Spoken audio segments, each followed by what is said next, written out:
mountains of Pennsylvania from this storm. Here is the latest National Weather Service warning for Gary, Cumberland, Dauphin, and Lebanon counties, including the city of Harrisburg. Rest of today.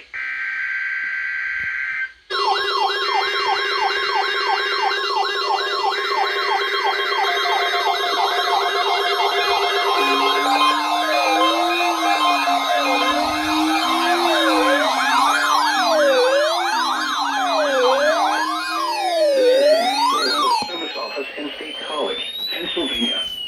The tones you just heard were a test of the specific area message encoding and tone alert systems. During dangerous weather events, NOAA weather radio receivers can be activated by these systems. A message with information about a watch or warning would follow. Tests of these systems are normally conducted by the National Weather Service between 11 a.m. and noon each Wednesday.